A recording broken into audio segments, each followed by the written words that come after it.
Mina olen Kadri Vaare Haridus-Teadusministeeriumi keeleosakonnast ja mina räägin täna keeleandmete olulisusest keeletehnoloogias ja toon näite siis ka masintõlke valdkonnast, et millised andmestikud seal väärtuslikud on.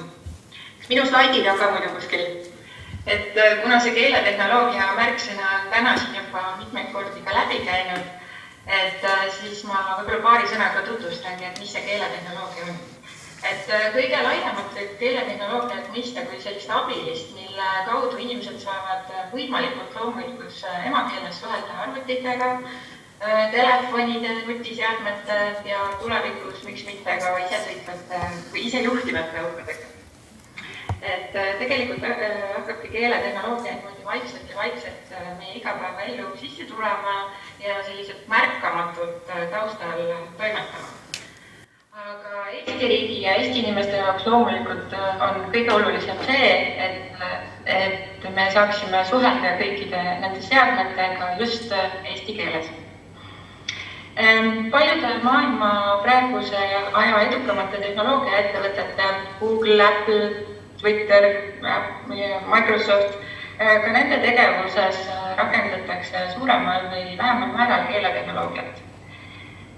Inglise keele jaoks ja ka teiste suurte kasutajaskonnaga keelte jaoks saab keeletehnoloogia vahendeid edukalt ka erilistel eesmärkidel rakendada ja kasutada. Kuid eesti keele mõttes muidugi on see sihtrühm palju väiksem ja riiklik tugi keeletehnoloogia arendamisel on ääretult vajalik. Ja siinkohal tulebki ära märkida Haridus-Teadusministeeriumi Eesti keeletehnoloogia programm, et selle programmi kaudu on Eesti keeletehnoloogia arengut toetatud juba rohkem kui 14 aastat.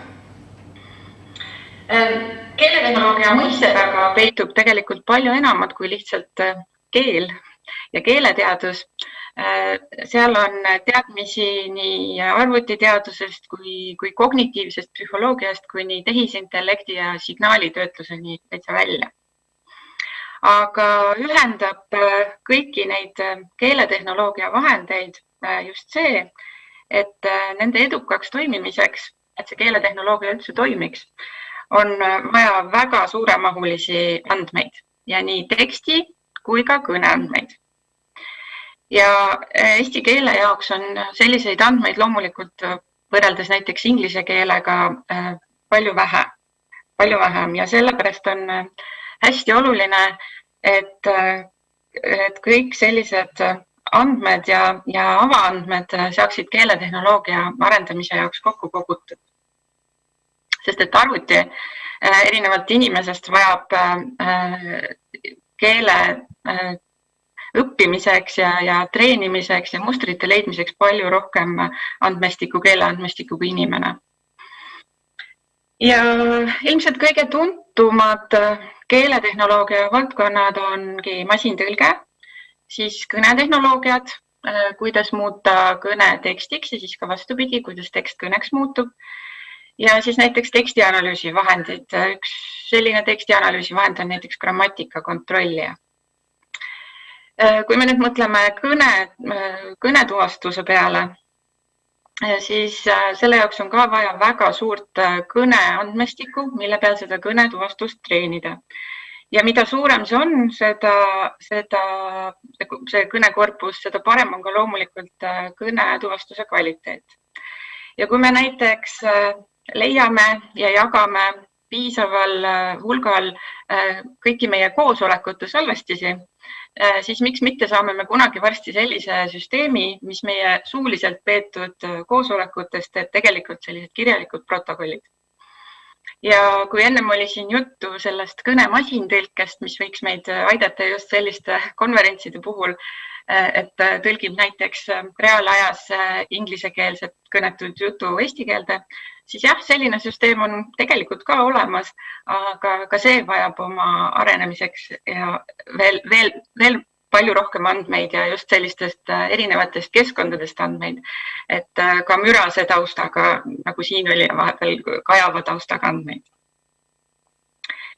Nii, nüüd ma liigun edasi masintõlke juurde, see on ilmselt järgmisel slaidil.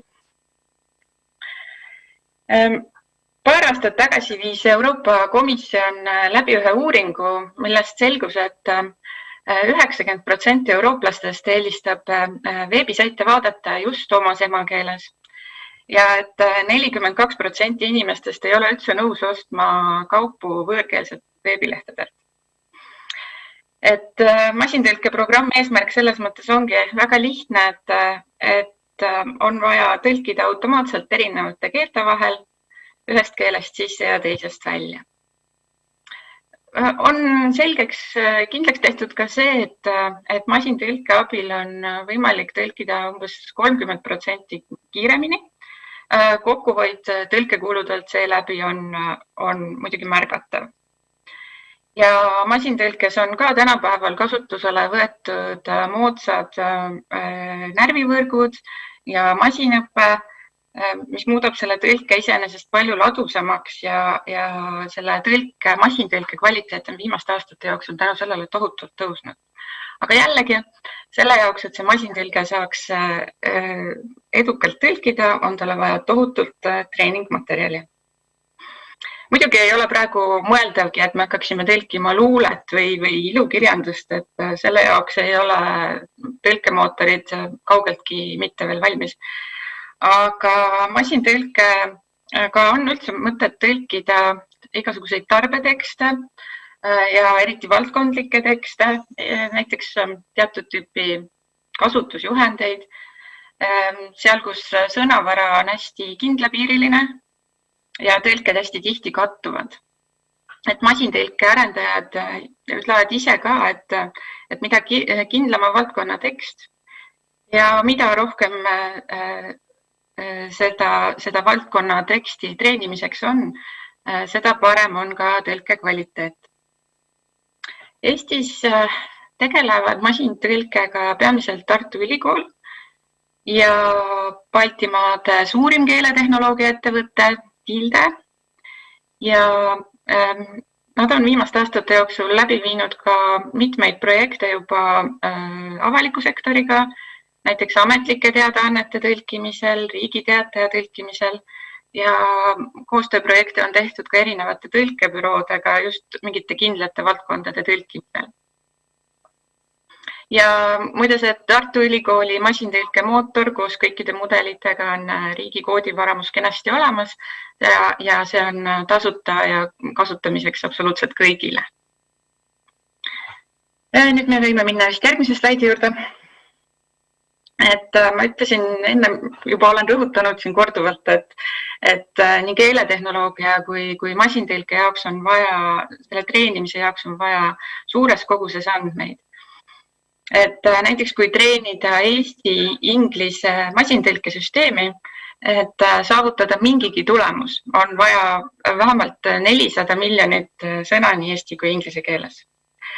Ja absoluutselt kõik need andmed, mida masintõlke arendajad on sellise avaliku mootori jaoks kasutanud, on avaandmed, mida on kogutud Eestis ja mida on kogutud üle maailma erinevates uurimisrühmades ja mis on kättesaadavad ja kasutatavad kõigile. Et näiteks Euroopa Parlamendi kõnede transkriptsioonid, Euroopa Liidu seadustikud, eestikeelsed korpused ja kõik muu selline. Et sellises mahus andmeid, nagu tõlkemootorite treenimiseks vaja on, ei suuda ükski asutus ise või üksinda iseseisvalt kokku koguda. Et ilma avaandmeteta oleks masintõlke treenimine täiesti võimatu. Masintõlke arendamiseks on loomulikult kõige olulisemad kakskeelsed ja mitmekeelsed keeleandmestikud, kus saab sõnu ja fraase ja lauseid omavahel joondada ja siis neid tõlkevasteid selle läbi kätte. Aga kui me mõtleme just eriti eesti keele suunal tõlkimisele, siis on väga oluline tegelikult ka just ükskeelne materjal. Sellepärast, et me tahame, et see meie väljundkeel, see eesti keel kõlaks ka hästi loomulikult ja hästi ja oleks kvaliteetne. Siin ma tahaksin rõhutada ka tõlkemälude olulisust. Et need on väga vajalikud treeningandmed tegelikult masintõlke jaoks. Ühtaegu sisaldavad nad just selliseid joondatud lauseid ja fraase ja sõnu ja on väärtuslikud tõlkeandmestikud, aga teisest küljest on nad väga väärtuslikud ka kui mingi valdkonna tõlke jaoks alusressursiks olemiseks. Ja mida rohkem on seal erinevate valdkondade materjale selles tõlkemälude näol ja tõlkemootorites, et seda paremini masintõlkega seda tõlgid. Nii et kui näiteks on kellegi teie valdkonna sõnavara selles masintõlkes väga tugevalt esindatud, siis on ka see tõlke kvaliteet oluliselt parem. Ja nii keeletehnoloogia kui masintõlke jaoks on tegelikult hästi oluline, et kõiksugu raportid, dokumendid, mis on avalikuks kasutamiseks, veebilehed ja terminoloogiad ja kõik nende tõlked oleksid avaandmetena kättesaadavad keeletehnoloogia ja masintõlkearendajatele. Ja siin ma veel märgin ära selle terminoloogia ja terminitöö olulisuse, sest see on üks suhteliselt uus suund masintõlkes, et lisatakse veel terminoloogilise ühtsuse mõttes selline vahekiht vahele. Sattusin just ühe toreda näite peale, kus sõna mõistet kihutaja võib tõlgendada täiesti erinevates tähendustes. Et kui me üldkeeles mõtleme, et kihutaja on see, kes sõidab väga kiiresti, siis näiteks juriidikas tähendab see hoopis inimest, kes kedagi teist mingisugusele kuriteole õhutab. Nii et täiesti teistsugused mõisted ühe termini taga. Et seega tuleb see terminitöö ka tegelikult asetada masintõlke konteksti. Ja minu viimane slaid ja minu kõige olulisemad sõnumid, et mida rohkem leidub keeletehnoloogiaks eestikeelset materjali, seda paremini toimivad ka kõik keeletehnoloogia vahendid ja selle läbi muutub eesti keele positsioon ka digimaailmas tugevamaks. Et seega vaadake kõiki oma dokumente ja raporteid ja veebilehti, nii ükskeelseid kui mitmekeelseid ja nende tõlkeid ja ka tõlkemälusid just selle pilguga, et need on väga väärtuslikud keelematerjal ja väga väärtuslikud andmed, mida avaandmetena jagada. Aitäh!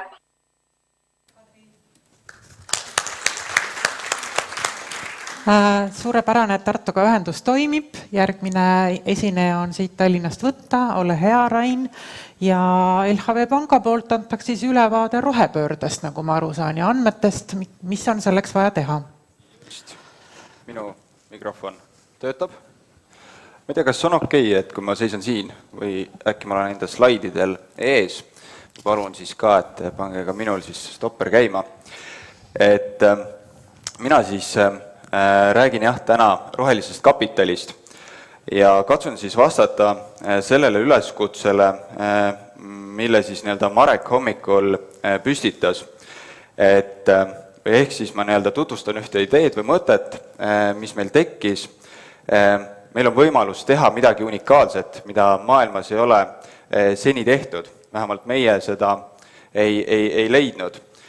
Ja ma ei hakka rääkima nendest fundamentaalsetest põhjustest, et miks me peaksime täna jätkusuutlikult käituma, vaid ma räägin juba tagajärgedest, nendest sündmustest, mis siis finantsmaailmas, investeerimismaailmas on toimumas. Kui rääkida siis rohelisest kapitalist või nendest jõududest, mis seda rohepööret on täna mõjutamas. BlackRock, maailma kõige suurem fond, mis haldab üle 7 triljoni siis USA dollari varasid, ütles väga selgelt enda portfelli ettevõtetele, et kui te ei hakka järgima uusi keskkonnastandardeid, siis me hakkame oma investeerimismahtusid teie ettevõtetes siis vähendama. Sarnase sõnumi andis siis UK-s investoreid siis koondav selline organisatsioon Investor Forum UK pankadele, et te peate lõpetama ära fossiilsete kütuste või siis projektide finantseerimise, kuivõrd nende nii-öelda siis investeeringud fossiilse kütuse tootmisesse viimastel aastatel ületasid 3-kordselt neid mahte, mis on siis tehtud nii-öelda jätkusuutlikesse või siis kestlikesse projektidesse.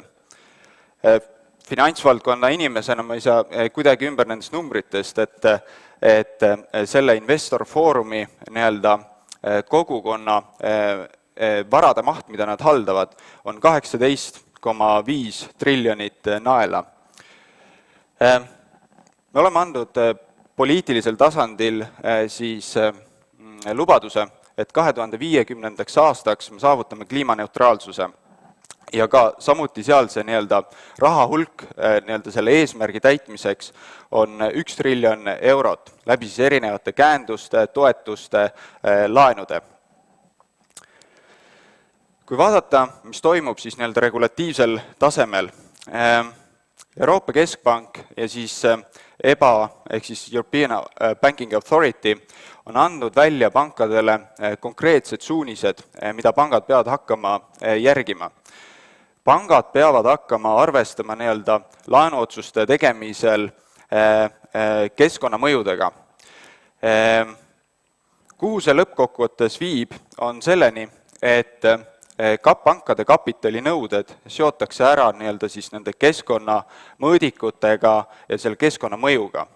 Mis see siis lõpuks tähendab, on see, et kestlikumad, jätkusuutlikumad projektid hakkavad saama paremaid tingimusi, kuivõrd pankade jaoks muutuvad nii-öelda siis kahjulike või keskkonnale negatiivset mõju avaldavate projektide finantseerimine oluliselt kallimaks.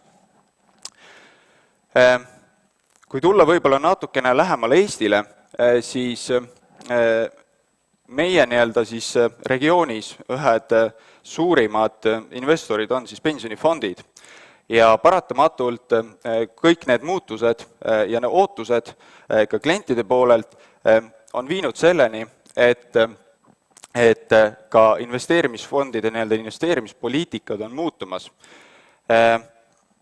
Eesti pensionifondid on suurimad investorid siis nii-öelda kinnisvarafondides, erakapitalifondides. Me kevadel, kui me tegelikult selle teema võtsime nii-öelda ette eelmise aasta sügisel, et meil kord aastas toimuvad häkatonid majasiselt ja seekord oli siis selle häkatoni nii-öelda teema just see jätkusuutlikkus, kestlikkus. Ja me olime väga positiivselt üllatunud, et vaadates, saades seda tagasisidet enda nii-öelda töötajatelt, et need teemad on olulised ja tänane generatsioon mõtleb hoopis teisiti. Ehk me nägime tegelikult nõudlust ka selle järele, et meil oleksid ka nii-öelda rohelised fondid ja see on väga hästi vastu võetud siis ka klientide poolt. Jällegi, et natukene nii-öelda siis tausta selles osas, et milline on see raha hulk või kui massiivne see on, mis täna tegelikult kogu seda valdkonda mõjutab. Et siin on siis nii-öelda graafikul välja toodud kvartalite kaupa siis nii-öelda kestlike ja roheliste fondide rahavood, ehk juurde rahavoog siis nendesse fondidesse. Ja vaadake, mis siin siis tegelikult viimasel 2,5 aastal toimunud on, et 2,5 viimase aastaga on need nii-öelda siis raha hulk, see on siis miljardites, kasvanud 2,5–3 korda. Et me ei saa mitte kuidagi seda ignoreerida. Huvitav, et siin on nii pisikesed need pealkirjad, aga see selleks. Igal juhul siin kirjutatud on jätkusuutlikkuse mõõtmissüsteem. Meil on siis selline mõte, et kokkuvõttes, et kus või kogu seda tausta arvestades ja öeldes, et mida regulaator meilt ka ootab, on see, et me peame siis nii-öelda neid keskkonnamõjutegureid arvesse võtma. Ja meil on selline mõte, et me võiksime luua Eestis siis sellise keskkonnamõõdikute süsteemi või registri. Varasemalt me nimetasime seda nii-öelda kliimaregistrit, aga tegelikult neid mõjutegureid ja valdkondi on rohkem, et arvestades siis võib-olla seda kogu tervikut, et on mõistlik seda nimetada keskkonnamõõdikute süsteemiks. Hästi lihtne. Ettevõtted esitavad siis info või andmed sellesse registrisse või sellesse süsteemi, mis on olulised siis nii-öelda selle keskkonna jalajälje mõõtmisel. Ja pangad teevad selle baasil otsuse. Lihtne. Paraku ilmselt reaalses elus see nii lihtne ei ole. Tarvis on motivatsiooni. Ja meil on ka tegelikult sellele väga selge lahendus olemas. See motivatsioon tuleb tekitada. Ma jällegi ei tea, kuidas see siin niimoodi välja paistab, aga see selleks. Et see motivatsioon tuleb tekitada ja tegelikult neid nii-öelda stakeholderid või huvigruppe on palju rohkem, kes seda infot saavad tarbida, kasutada ja mille pinnalt on võimalik väärtust luua. Kui ettevõtted on suutelised esitama seda andmestikku või infot sellele registrisse, siis selle pealt saavad pangad teha krediidiotsuseid, investeerimisotsuseid. Riigiasutused saavad seda infot kasutada erinevalt näiteks riigihangete korraldamisel või siis toetuste maksmisel. Investorid saavad seda sisendit kasutada ja tegelikult ka tänane laiem avalikkus tunneb selle teema vastu rohkem huvi. Küsimus on, et kuidas siis seda motivatsiooni siis tekitada. Siin me näeme seda, et seda on võimalik siis lahendada läbi erinevate finantsprogrammide. Täna tegelikult väga edukalt toimib KredExiga koostöö, kuhu siis oleks meie arvates mõistlik luua selline keskkonnale suunatud programm, et kokkuvõttes, kuhu me jõuda tahame, on see, et iga ettevõtja, iga inimene mõtleks selle peale, et tal on mõistlik ja kasulik olla või käituda jätkusuutlikult. Nagu ma rääkisin ju enne, et kokkuvõttes see negatiivselt üles ehitatud ärimudelid pikalises perspektiivis muutuvad kahjumlikuks. Ehk kui võib-olla varem oli roheline mõtlemine, käitumine rohkem usu küsimus või teema, siis täna tegelikult on pikaliselt mõistlik ja ratsionaalne ja kasumlik nii käituda. Ja kui võtta nüüd kokku see idee, siis ja tulla selle juurde ka, et mis me siis, et äkki on see liiga kõva pähkel või suur tükk, mida siis lahendada, siis tegelikult neid ettevõtteid 90% majandusest moodustavad 1000 ettevõtet. Ja kui seda arvestada, siis tegelikult see ei ole ju üldse suur hulk. Kui me saame registrisse need andmed, ehk siis iga tegelikult ettevõte on suuteline enda siis jalajälge, keskkonna jalajälge mõõta ja seeläbi me kasutame tegelikult või loome sellise unikaalse võimaluse, mida kuskil maailmas ei ole, et meie riigi väiksus on kindlasti, ma arvan, siin trumbiks ja kasuks. Ehk me võiksime olla esimene roheline majandus Euroopas või ka tegelikult laias maailmas. Ja miks seda kõike tarvis on, neid andmeid, on see, et kokkuvõttes, mida me ei mõõda, siis seda me ka ei saavuta. Ehk teistpidi, mida mõõdame, seda ka saavutame.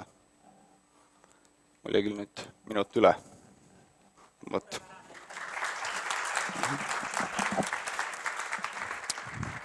Suur aitäh Rainile ja meenutan, et LHV ja Keskkonnaministeeriumi esindajad on ka kohal töötoas, mis on pärast lõunat, nii et te saate nendel teemadel rohkem arutada, kes on ennast sinna töötuppa registreerinud.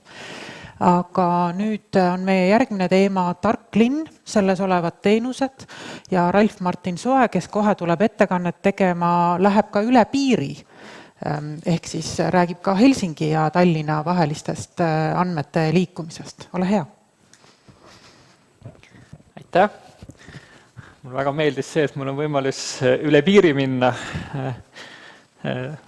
igasuguses mõttes, et olin väga inspireeritud nendest esimestest ettekannetest ja mulle väga meeldis, et väga palju räägiti avatult selles, et mis meil see tegelik seis avaandmetega on ja mis see arusaam on olnud ka viimase 5-10 aasta jooksul. Mina ei ole avaandmete ekspert, et mina olen targalinna ekspert, aga ma mõtlesin, et võib-olla see on see hea foorum, kus ma räägin ära, et miks ma ei ole avaandmete ekspert ja miks ma olen targa linna ekspert, et me olegi seda väga jaganud, seda lugu, vähemalt suuremasti mitte, aga see läheb tagasi aega, mis on täpselt 7 aastat tagasi, kui ma tulin Hollandist ÜRO ja Maastrichti ülikooli juurest ära, siis tõin oma doktoritöö, e-riigi huvilise doktoritöö tõin üle Tehnikaülikooli ja läksin tööle siis IT-ettevõtete ühe MTÜ juurde ja minu teisel tööpäeval võeti mind kaasa ühele tööreisile Helsingisse, kus minule anti ülesanne, või üldse laiemalt minu tööülesandeks oli siis Eesti e-riigi edasiarendamine. Ja selleks ise ka raha kaasamine. Et põhimõtteliselt see oli selline lähenemine, mida IT-ettevõtete juhid mulle ütlesid, et okei, me võtame see tööle, et see testprojekt, et vii seda kuidagi edasi, 7 aastat tagasi oli see seisma jäänud, meil ei olnud veel e-residentsust, meil ei olnud veel avaandmete tegevusi ja nii edasi, et see oli see suurem pilt. Ja siis ma sattusin sinna Helsingisse ja üks Helsingi linnale kuuluv innovatsiooniettevõte rääkis, et nemad on siis targa linna ja avaandmete nagu huviline innovatsioonikeskus ja nad peamiselt siis rahastavad oma tegevusi Euroopa Komisjoni erinevate grantide kaudu. See tundus nii huvitav, et me jätkasime seda diskussiooni kuni selle ajani, et nad tegid mulle ettepaneku, et käivitame ühe suure tippkeskuse avaandmete valdkonnas ja teeme selle Eestisse ja hakka sina seda juhtima. Korra nagu mõtlesin, et okei, ja nad ütlesid, et rahastame siis seda sellisest kohast nagu Horizon 2020. Esiteks ma ei teadnud, mida avaandmed tähendavad, teiseks ma ei teadnud, mida Horizon 2020 tähendab, aga tundus nagu huvitav ettepanek ja läksime sealt edasi. Ja siis ma igaks juhul küsisin, et rääkisin nagu IT-ettevõtetega seal või erinevate juhtidega, siis et küsisin, et mis te arvate sellest avaandmete tippkeskusest, no võib-olla, aga küsi nagu alternatiive ka. Läksin siis tagasi, küsisin, et mis võiks olla nagu veel alternatiivid, et mida võiks teha, ja ütlesid, et kas avaandmete, targa linna või siis digiühiskonna tippkeskus võiks olla need 3 varianti, mille vahel siis valida, et hakkame seda looma ja siis ütleme, et ehitame üles nagu idee, mis on siis kusagil seal 30 miljonit eurot väärt. Ja läksime siis sealt edasi, kuna seal oli oluline, et Eesti riik oleks huvitatud, siis ma läksingi nagu siis nendele e-riigi eest vastutavate inimeste juurde ja ütlesin, et selline ettepanek on, et toome sellise tippkeskuse Eestisse 7 aastat tagasi või 6,5 aastat tagasi. Ja siis ütleme, et see aus vastus tookord oli küll see, et ärme selle digiühiskonnaga tegele, et selle oleks nagu niigi meil omad mõtted ja ideed avaandmete puhul, jah, võib-olla tore, aga tegelikult mine ikka selle targa linna peale nagu. Oli see tagasiside ja see oli see, miks ma täna seisan siin ees kui targa linna ekspert, et lõpuks ka kirjutasin oma doktoritöö ümber targa linna peale ja siis läbi erinevate nagu sammude, tagasilöökide, ebaõnnestumistega, lõpuks me siis selle tippkeskuse käivitasime ka nüüd eelmise aasta lõpus, 2019 detsembris, ja siis tegeleme eelkõige sellega, et kuidas seda tarka, kuidas uusi tehnoloogiaid tuua linnakeskkondadesse. See on meie põhieesmärk, aga meil see Soome partner, kes alguses selle avaandmete ettepaneku tegi, ikkagi ise jättis mingi osa nagu avaandmetest ka sisse ja see on ka meil, ütleme, see töötoa teema, et kus me natuke tutvustame seda kontseptsiooni, mis me seal teeme, aga põhimõtteliselt me arendame siis seda analüütika keskkonda avaandmete, ütleme linna avaandmete jaoks, kus on siis esimesed 10 kasutajalugu nagu Helsingi linna näitel juba sisse toodud. Et see on see väike nüanss, mida me avaandmete osas teeme. Aga ma lähen nüüd ametliku osa peale, et ma mõtlesin, ma räägin selle ära, et see näitas ka seda Oti ettekannet enne, et tookord oligi see, et Eesti oligi seal viimasel kohal avaandmete osas, ja ei olnud ka nagu strateegilist huvi selle osas ja ma isegi mäletan seda, et ka ütleme selle foorumi kokkutoomine oli keerulisem nagu, mis on väga hästi nüüd käima läinud, et tõesti nagu see olukord on 5 aastaga väga palju muutunud. Aga nagu ikka asjadega, et ühel hetkel jääd kinni mingitesse ideedesse, mingitesse mõtetesse,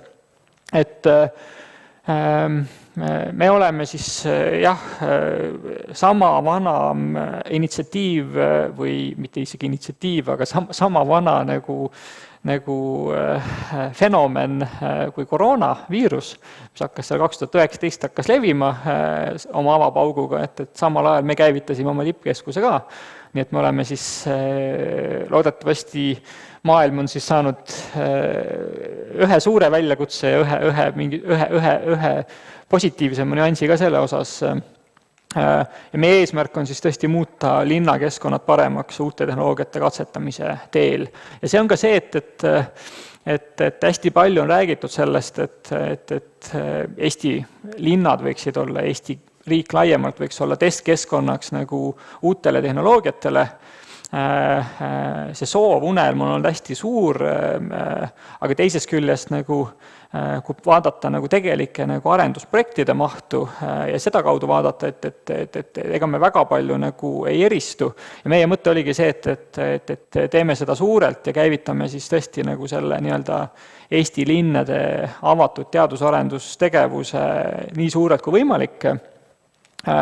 Ja me oleme tegutseme põhiliselt 5 valdkonnas: ehitus, energia, transport, andmed, valitsemine ja andmete valdkond, mis tõenäoliselt siin on kõige suurem huviga, et seda käivitab meil üks Aalto professor, Kari Flämling, kes peab ise ennast üheks asjade interneti kontseptsiooni loojateks, aga nüüd on ta väga tugevasti läinud üle ka avaandmete mudel standardite peale, et tegelikult see kompetents on päris hea sisemiselt ka. Ja miks ma ütlen Aalto ülikool on ka see, et me olemegi siis tippkeskus, mis on loodud Eesti ja Soome partnerite poolt, et samamoodi Tehnikaülikooli poolt me ise seda koordineerime, oleme loonud ka eraldi struktuuriüksuse Tehnikaülikooli sisse, aga sama hästi meie teadusagendat käivitab Aalto ülikool peamiselt ja innovatsiooniagendat käivitab siis seesama Helsingi linnale kuuluv ettevõtte Foorumirum Helsinki ja Majandus- ja Kommunikatsiooniministeerium on meile ka partner ja meid rahastavad siis Haridus-Teadusministeerium meie, targa linna piloodiprogrammi osas, kaasates ka struktuurivahendeid ja Euroopa Komisjon otse siis Horizon 2020 kaudu, eelkõige siis baasteaduse võtmes. Ja mis me siis tegime erandina kõikide teiste sarnaste rahastuste või rahastusfondide või rahastusprojektide osas, mida nimetatakse Euroopa Komisjoniks tiimingu projektiks, mis ongi sellised, et me paneme siis 2 riiki kokku, eelkõige eesmärgiga siis selles riigis, kuhu see tippkeskus tuleb, seda teadus-arendustegevust oluliselt kiirendada, võimendada, et paneme need 2 kokku ja kus on ka oluline valitsuse kaasrahastus. Ja meie ainsana minu teada nendest 20-30 projektist, mis on käivitunud Euroopas, otsustasime, et me tahame selle kaasrahastuse täielikult investeerida ka sisusse. Ja me investeerimegi siis sellest 32 miljonist grändist, mis meil on vähemalt pool, siis selleks, et me lähemegi linnadesse avatult neid teadusarendusmõtteid läbi viima ja me teeme seda täiesti avatult. Ehk et esiteks me oleme käinud Eesti kõik linnalised kohalikud omavalitsused läbi väga detailselt, erinevate töötubade, otsekohtumiste, küsitluste kaudu oleme saanud teada, mis on nende tuleviku väljakutsed ja me usun siin siiralt, et linnad teavad seda paremini kui teadlased, et tulebki mõnes mõttes laborist välja minna. Ja teine osa on siis see, et me otsustasime, et me oma selle idee korje suurte pilootide leidmiseks teeme ka avatuks. Kuigi see on suunatud väga palju Tehnikaülikooli sisse ja meil on siin 10 projektid juba käivitumas, mis tulevad konkursile, meie poolt välja kuulutud konkursile, siis me oleme öelnud seda, et igaüks saab tulla ja siis meile, kui targal on tippkeskusel anda idee, kuidas siis 1,5 miljoni euroseid piloote alates Eesti linnades siis hakata ellu viima. Ja see konkurss on praegu käimas taltech.ee /tarklinn. Kui see oleks läbi saamas, siis ma seda müügikõnet siin ei teeks, aga lihtsalt kuna see on nii värske, siis ma ikkagi mainin selle ära, et kuni järgmise nädala lõpuni igaüks teist saab tulla ja anda meile sisendi, et milliseid teadus-arenduskatsetusi te ise tahaksite näha Eesti linnakeskkondades. Ja ma siin toon välja siis selle, et viimase nagu 40 sekundiga, mis mul on, et mis on need vajadused ka, ma ei hakka nagu detaili minema, aga põhimõtteliselt linnadelt me saime indikatsiooni, et mis on nende tegelikult tuleviku probleemid, mitte sellisel kujul, et mis on Rakveres praegult probleemiks, et üks katus on katki või Tallinnas teed on katki, vaid pigem selles mõttes, et mis on nagu ühisosa tuleviku väljakutsetes kõikides Eesti kohalikes omavalitsuses, mis kuidagi linnalikud on. Ja ütleme, siin me siis sõnastasime need nii transpordi andmete valdkonnas, energia valdkonnas, ehituse planeerimise valdkonnas ja siis andmete valitsemise valdkonnas ka. Ja kindlasti ütleme, kui vaatame siin seda, et oskused ja võimekus andmete kasutamiseks ja kogumiseks ja kasutamiseks on madal või kogutavad andmed ei ole kõigile kättesaadavad või avalikud teenused ei ole kättesaadavad, et kindlasti siin avaandmed on ka see, et mis võiksid nagu aidata nende pilootide osas ja see on tulnud otse nagu linnadelt endalt sisendina või kohalikult omavalitsusest laiemalt.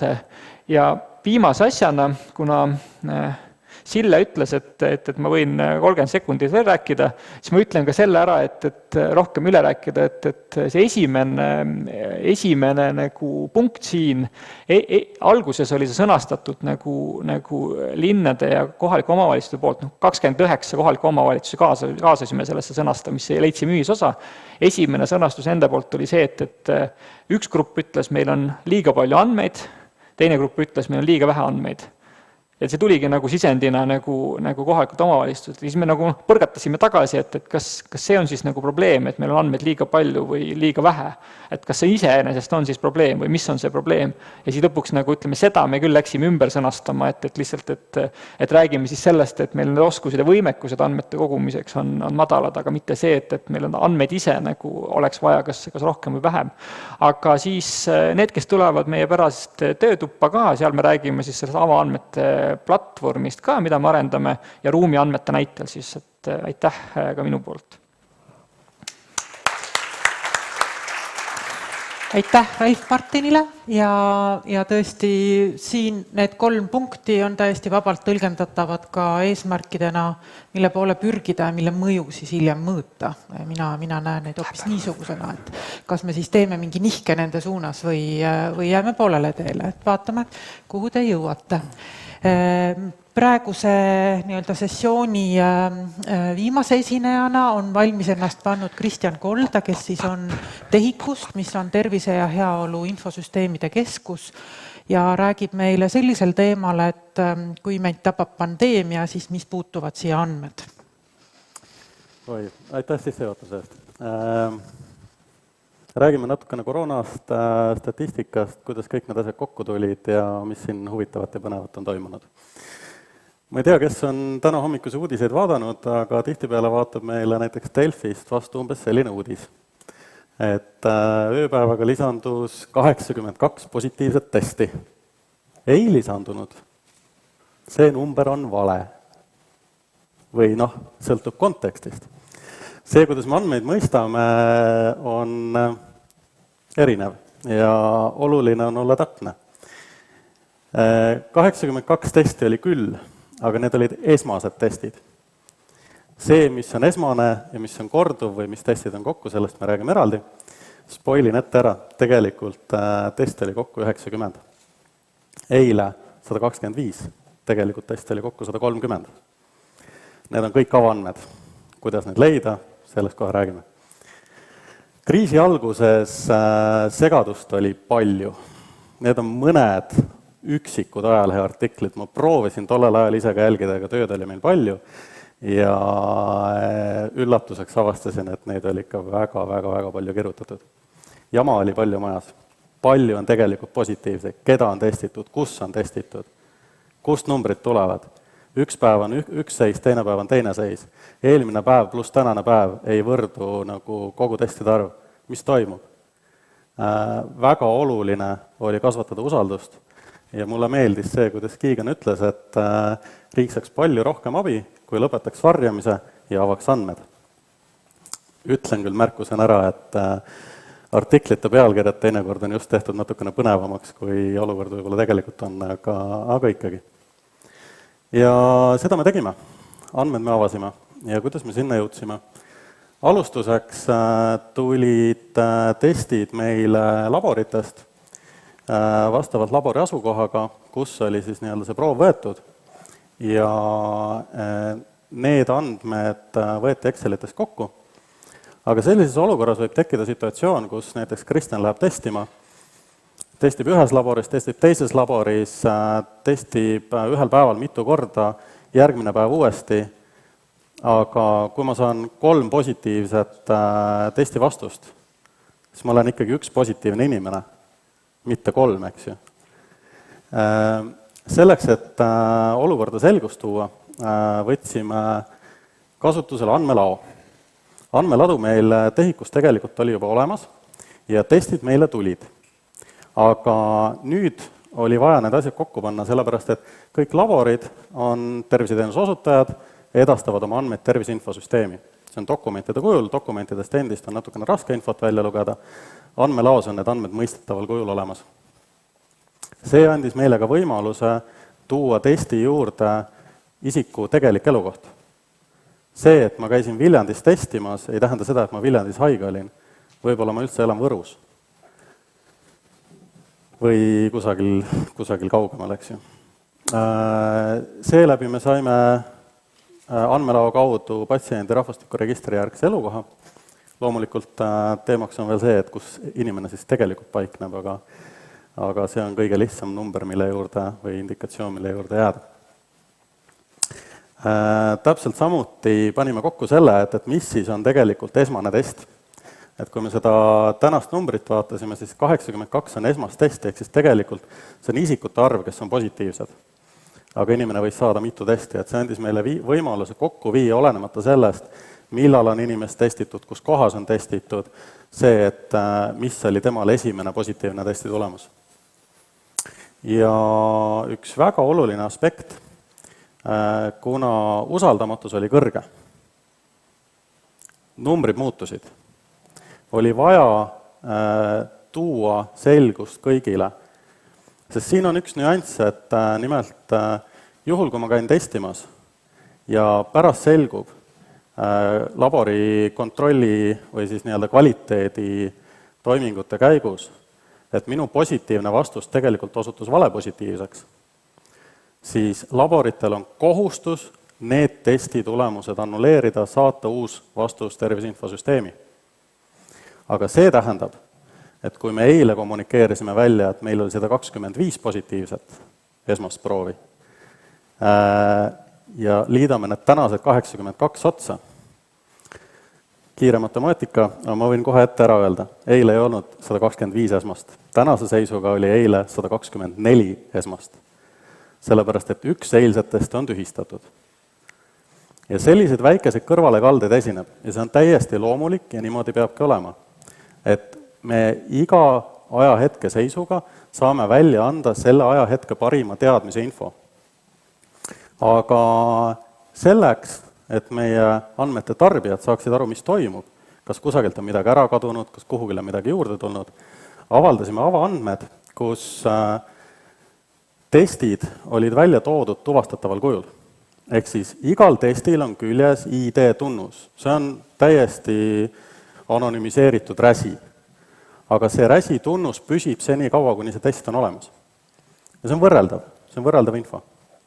Ehk siis selle asemel, et väljastada lihtsalt koondnumbrid, me andsime testid kätte, testi tulemused. Ja üks veidikene oluline nagu arendus sellel alal oli ka veel see, et kui me täna kommunikeerime seda numbrit 82, siis mis ajast see tegelikult pärit on? Kas need on inimesed, kes eile andsid proovi, kes eile said tulemuse kätte? Ei. Need on testid, mis on laekunud tervise infosüsteemi viimase 24 tunni jooksul täna hommiku kella 7 seisuga. See annab meile kõige värskema andmestiku kätte, ehk siis me igapäevaselt väljastame nii värsket infot, kui meil on, aga ta on siis 7 tundi nihkas, ehk siis eelmise päeva hommiku 7-st täna 6.59-ni. ja avaandmete avaldamisega, kui siin eelnevad esinejad rääkisid, et kus Eesti positsioneerub, siis ühe üllatava uudisena, vabandust, kohe jõuan selleni, et ja kui me avaandmetega välja tulime, siis ega see päris nagu ladusalt ka tegelikult ei läinud. Et 1. aprillil, ma seda pealkirja ei leidnud, aga kusagil ma nägin, et 1. aprill oli tegelikult üks positiivne, kurat oli küll, jah. Sest siis statistik teidi asi veel päris korralikult ei töötanud. Ja ehk siis sellise sama nii-öelda ajalise nihke toomine, et lihtsalt 1. aprilli hommikuse seisuga oli ühel testil nii-öelda see tulemusaeg, mis oli täitsa hommikul, eks ju. Ja kibekahku kirjutasime koodi, vastasime ajakirjanike päringutele, proovisime olla nii ausad, kui saime, või noh, mis nii ausad, või olimegi ausad, eks ju. Need on avaandmed, mida me siin peidame, eks ju. Et väga palju selgitustööd oli, väga palju. Ja seda meedia tähelepanu, see on nii kõrgendatud, et väga suur osa ressursist läheb küsimuste vastamisele. Aga see on okei. Sellepärast, et tuleb seda selgitustööd teha, tuleb selgitada ka metoodikat, eriti kui andmed on olulised. Mida avatumad on andmed, seda rohkem segadust need tekitavad. Ja eks see oli pingeline aeg. Aga avaandmed publitseerisime siis Terviseameti kodulehel, kiirviide on opendata.digilugu.ee ja sinna tõime kokku nii testid ise kui ka erinevad agregatsioonid asukohapõhiselt, hospitaliseeritute info jõudis natukene hiljem sinna, et see andis kogu andmestiku kätte ja kogu andmestik on aegrea peal. Ehk siis sa näed, mis on ka eelmise päeva seis. Kuidas on näiteks mingisuguses vallas nakatunute arv tõusnud. Aga me räägime terviseandmetest. Esmakordselt, nii on mulle vähemalt öeldud, esmakordselt Eesti ajaloos me avalikustasime Eestis terviseandmeid avaandmetena. Aga mis värk on siis, kui ma tean, et mul naabrimees käis eile testimas? Ma olen siin vallas, siin külas näiteks. Vaatan andmeid ja teen kindlaks, et näed, naabrimees on positiivne nüüd. Sellist asja me lubada ei saa. Et see on väga delikaatne balanss, et andmed oleksid hägustatud tasemel, kus üksik indiviidi tuvastamine on võimalikult keeruliseks muudetud või välistatud. Samal ajal on meil vaja tagada läbipaistvust. Sellise asja saavutamine ei ole väga lihtne, aga siis on agregatsioonid on erineval tasemel. Vallainfot me anname täna välja vahemikena näiteks. Ja selleks on ka need erinevad agregatsioonid toodud. Olukorras, kus üle maailma oli selline info väga-väga nõutud ja väga paljud riigid avaldasid tegelikult lihtsalt mingisuguseid pressiteateid, kes üldse avaldas õiget infot, kes mitte, küsimusi oli palju. Siis selles olukorras oli hea meel, et Open Government Partnership nimeline organisatsioon on leidnud, et koroonakriisi taustal on just nimelt Eesti olnud eesrindlik nende andmete avaldamisel. Ja ma arvan, et siin on tegelikult veel palju tööd teha, et kui me avaandmetest räägime, siis enamik kirjeldused, andmeallikad on meil tegelikult kirjeldatud eesti keelestena. Et küll jah, andmeelemendid loomulikult, kogu tehniline pool, seal on ingliskeelsed nagu terminid, nii et on arusaadavad. Aga õnneks meie partnerid said nendest aru. Et avaandmete tarbijateks on muuhulgas seesama Terviseameti koroonakaart Terviseameti koduleheküljel jääb nibin-nabin alla täna hommikuse seisuga 2,7 miljoni külastusega. Keegan McBride'i poolt lansseeritud koroonakaart.ee-ga, mis täna hommikustel andmetel oli saanud 2,9 miljonit külastust, nii et meil käib tihe rebimine.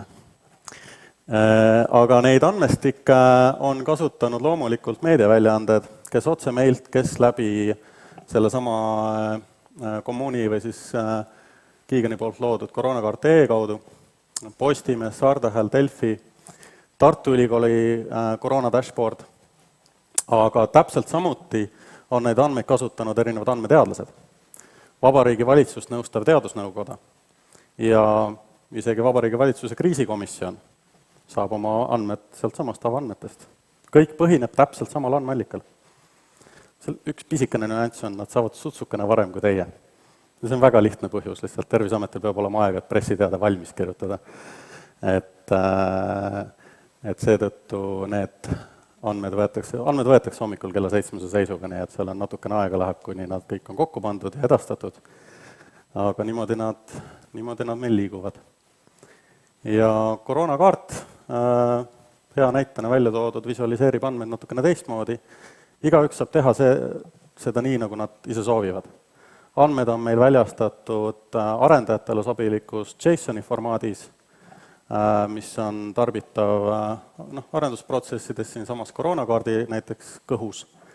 Aga kõik, kes soovivad, võivad ka võtta CSV väljundi otse Excelisse tõmmata, võivad panna selle nii-öelda laivis uuenema endal. Ise mingisugused aruanded asjad valmis ehitada pole küsimust. Ma arvan, et kui me nüüd tulevikku liigume, et siis on mõistlik rakendada ka võib-olla järgmisi formaate nagu OData või midagi muud, et need on põnevad nagu väljundid, mida me uurime, et kuidas me tagame andmete ühildavust üle erinevate analüütikaplatvormide, üle erinevate süsteemide. Ja see number 90, see ei ole mingi saladus, kõik avandmed. Tahate, vaadake ise. Eilset 130 näete ka. Avaandmetes otse failist, aga ma ei hakanud siia mingisugust JSON-it või CSV-d ekraani peale panema, see on võib-olla mitte nii kergelt loetav. Et Terviseameti koroonaviirus andmestikus testimise päevade lõikes valid positiivselt ja siis lähed sinna peale. Aga kui me kommunikeeriks täna välja 90, siis ikka tõlgendamise kontekstis peame nagu tähelepanu pöörama, et kas me räägime inimestest või me räägime testidest. Ja kriisi taustal loomulikult on olulised inimesed. Mul on hea meel, et me väga kiire arendustempo juures üsnagi startup-ilikus keskkonnas tegime ägedat asja. Ja me saime väga palju tagasisidet ka kasutajatelt, nii avaandmete kommuunilt kui ka loomulikult meediaväljaannetelt ja see on kõik seda arendusprotsessi tagant utsitanud ja aidanud meil ka neid arendusi suunata. Aitäh teile!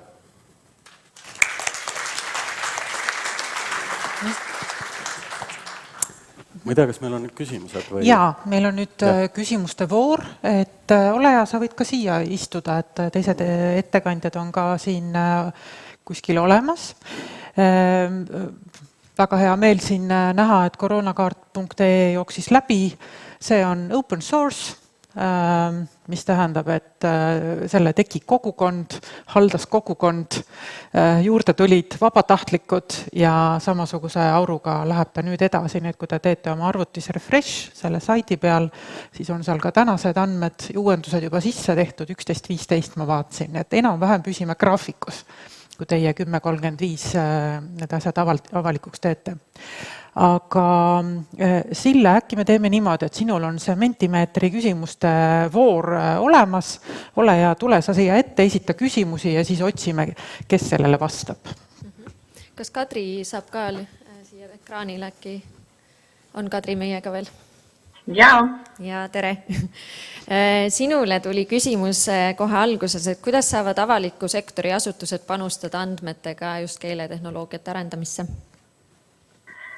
Ja esimese asjana ilmselt tuleks üle vaadata oma andmetele või otsa vaadata kõikidele oma andmetele, tekstiandmetele ja üle vaadata siis ka need tõlkekorralduse töövood näiteks, et kas ja kui palju tõlgitakse maja sees, missuguseid tõlkeid võiks saada jagada, milliseid tõlkeid tellitakse väljast, kas seejuures ka tõlkemälusid küsitakse tagasi ja kas neid kuidagi hallatakse. Ja kas keegi näiteks teie asutuses tegeleb terminiloomega ja nii edasi, et need on nagu esimesed asjad, millele peaks ilmselt keskenduma. Ja seejärel, kui tundub, et need andmed on kergesti üleantavad, et ei vaja mingit lisatöötlust, anonüümiseerimist või mingit metainformatsiooni puhastamist või mida iganes, et siis saab need juba kergema vaevaga üle anda. Aitäh sulle. Siis Rainile tuli küsimus, et kas olete kursis, et maailmas on selline algatus juba olemas nagu wikirate.org ja kui siis, kas on plaanis sellega ka koostööd teha? Natuke siiapoole tulla kaamerasse. Ütleme nii jah, et me võib-olla selle ideega täna oleme nii-öelda algfaasis, et ma konkreetselt võib-olla nende tegemistega ei ole jõudnud kurssi viia, jah. Või mis oli seal mingi teine? Wikirate oli selle algatuse nimi. Küll aga tuli kohe juurde ka teine küsimus sulle, et on olemas selline auditeerimise süsteem nagu Eco Management and Audit Scheme, mis on Euroopa Liidu keskkonnajuhtimis- ja keskkonna auditeerimise süsteem. Seda saaks koostöös teha pangad ja teeme selle kohe. Ja Keskkonnaministeerium ilmselt on siin koos. Kuidas kommenteeriksid seda kommentaari? Jaa, tegelikult kui tulla üldse selle teema juurde, et ma arvan täna üldse, kui üldse vaadata seda startupi kogukonda ka, et meil ei ole puudust nii-öelda ideedest, et pigem on küsimus teostuses. Et selliseid nii-öelda toimivaid lahendusi, kus siis meie idee on siis, et kogu riik, kõik ettevõtted mõõdavad nii-öelda enda jalajälge, et seda ma küll ei teaks, et see oleks ära tehtud, et ma arvan, et see ongi nagu meie võimalus. Et ja neid lähenemisi ka on tegelikult väga palju, et tegelikult ka kõik suuremad reitinguagentuurid on nii-öelda siis, nimetaks siis nii-öelda ESG reitinguteks, et neid reitinguid, neid osapooli, kes selle teemaga nii-öelda tegelevad, on väga palju. Aga meie näeme väärtust just selles, et see süsteem ja see lähenemine oleks terviklik ja sinna oleks siis nii-öelda kaasatud juba kõik siis erinevad osapooled, et integreerides siia nii-öelda siis avaliku sektori, erasektori, et just seal on see minu arust see väärtus. Aitäh sulle. Siis Kristjan, kas COVID-19 teemal võiks ka erasektori andmeid avaandmetena väljastada, näiteks analüüsimist ootavate testide arvu? Analüüsimist ootavate testide arvu. See on hea küsimus, aga iseenesest, kui ma vaatan seda, kuidas päriselt andmed laekuvad igapäevaselt, siis suurem osa analüüsimisele minevad testid lastakse masinatesse õhtul, öösel. Meile tulevad testi tulemused kõige suuremas koguses kusagil kella 2, kella 3, 4, 5, 6 vahel. Aga see on ka kõik, mis on avaandmetest nähtav, et meil on täitsa ilusasti publitseeritud, et millal proov võeti ja millal testi tulemus tuli ja et neid kõiki asju näeb. Et otseselt senimaani ei ole keegi küsinud sellist asja. Et ma usun, et nad suudavad päris kiirelt läbi töödelda. Okay. Mõju osas sulle samuti küsimus, kas COVID-19 avaandmete positiivne kogemus on tervishoiu valdkonna andmete haldamisel ka midagi laiemalt muutnud, näiteks tekitanud mõtteid ka muude tervishoiu valdkonna andmete avaldamiseks? Jaa, on küll, jah. Et väga hea küsimus ja tõesti see lähenemine ja metoodika, mille me tegelikult välja kujundasime, et see on päris hea nagu tõuke andnud. Meil on riigis erinevaid tervisevaldkonna registreid, mille haldamist saaks teha nagu paremini. Ja andmeladude tähtsus kasvab, andmelao platvormid, kogu analüütika pool, ja kui paljusid selliseid nii-öelda andmeid me kokku võtame ja nende pealt analüüse teeme, siis andmeanalüüse, siis me tegelikult toimetame isikustamata andmetega. Ehk siis mina, isegi kui ma nagu andmelauga õhtu vaatan, ma ei näe, kus keegi on. Et kui me avaandmetest räägime, siis on võimalik neid asju välja tuua sellisel tasemel, kus isikud ei ole tuvastatavad ja järkumööda seda tehakse. Täna ka tegelikult Terviseameti koduleheküljel on ka teisi aruandeid, näiteks gripi teemal ja nii edasi on erinevad andmestikud välja toodud. Aga analoogselt tehnilisel kujul hetkel on tõesti publitseeritud ainult koroonaga seonduv. Ja väga konkreetne küsimus veel COVID-19 kohta, et kas avaandmetena on olemas ka juhitaval hingamisel olevate isikute arv? On küll, jah. On küll, väga konkreetne. opendata.digilugu.ee hospitalization stats ja siis seal oli ease in intensive on andmevälja nimi ja selle järel on number. Ja see on statistika kuupäevad on kogu ajaloo kohta, välja arvutud algab 18. aprillist, sest alates sellest hetkest me võtsime kasutusele uue andmete kogumise platvormi, nii et päris kriisi algusest neid numbreid ei ole intensiivi kohta, aga praegu on, jah. Aitäh sulle. Praegu on küsimused ja kommentaarid otsa saanud, kui just nobedate näppude voorus kiirelt keegi juurde ei lisa. Võib-olla Hille, sina tahad midagi lisada? Ei taha. Väga tore. Aitäh kõigile ettekandjatele, plaksutame.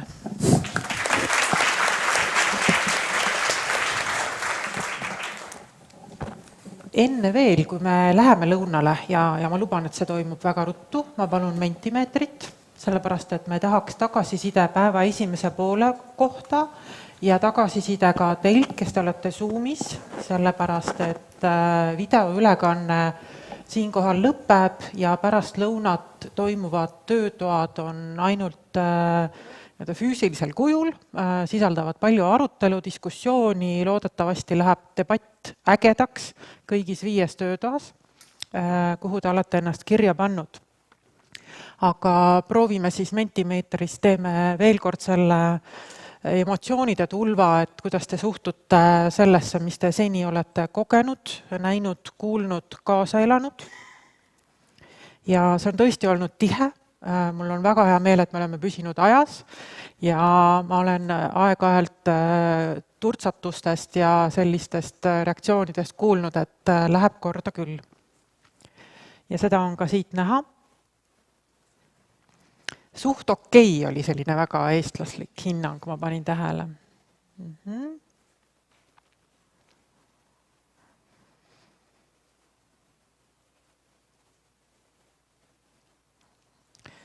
Väga tore. Ja, et seega ütlen veel kord suure tänu neile, kes Zoomi kaudu on püsinud. Kena päeva jätku teile, meie ülekanne siit kohalt lõpeb. Ja need, kes on koha peal, lähevad nüüd alla korrusele sööma.